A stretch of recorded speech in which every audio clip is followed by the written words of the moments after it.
ladies and gentlemen of the media. Are you ready? We give you a few minutes? A few seconds. Nimeona leto pale. Rafiki ya mtu fulani.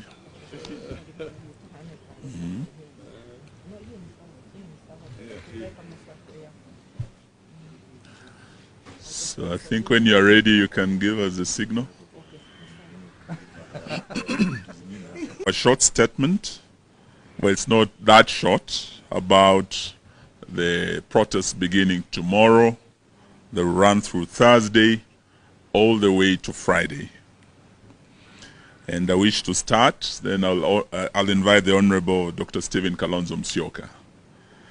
We wish to make a few clarifications on developments around our plans for protests that run from tomorrow through Thursday to Friday this week. Against the backdrop of the protests, the Kenya Kwanza administration has withdrawn all security previously attached to the leadership of Azimio la Umoja, One Kenya Coalition Party. Everyone associated with this party and the ongoing protests, including the Honorable Raila Amolo Odinga, the Honorable Stephen Kalonzo Musyoka, the Honorable Martha Karua, the leaders of minority, and a host of Azimio governors and members of parliament have had their security withdrawn.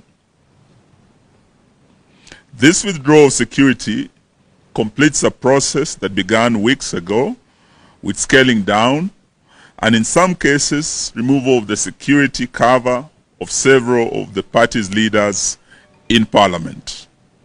We are making this disclosure not because we are desperate for state protection. We are aware that millions of Kenyans are exposed to danger every day, and our lives are not in any way more special than that of other Kenyans. We have chosen to make this public in response to many inquiries from the public and the media. So we confirm the security cover for our leaders has been withdrawn. We are also raising it because it continues a pattern of this regime chipping away at the Constitution in a manner that may look inconsequential, but in the fullness of time amount to something major.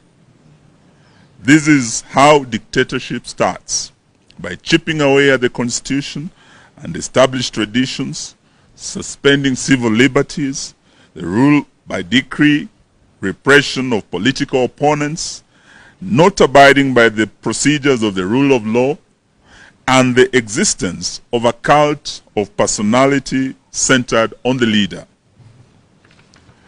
These developments are taking root in our country as we speak, and the withdrawal of security is part of that development. So Kenyans should not say later that they did not see a dictatorship taken off in the country. The leaders whose security has been withdrawn had them by virtue of positions held in previous regimes. As former Prime Minister, and the Right Honorable Raila Odinga was the second Prime Minister of the Republic of Kenya, and former Vice President Stephen Kalonzo Musyoka was the 10th Vice President of the Republic of Kenya.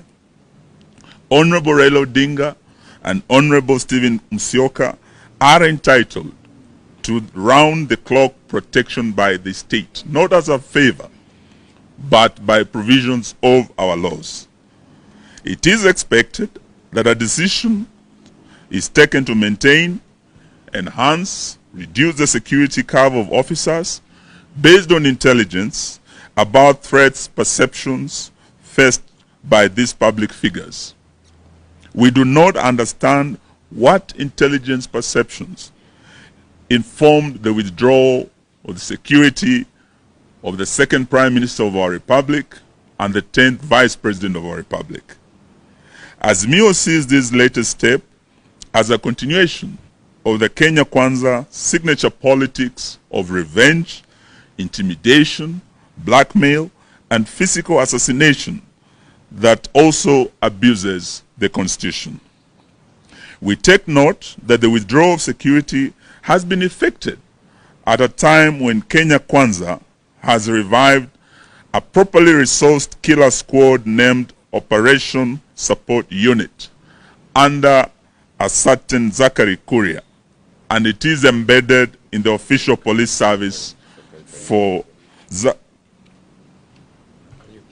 Zachary Kariuki, and it is embedded in the official police service for this dirty work.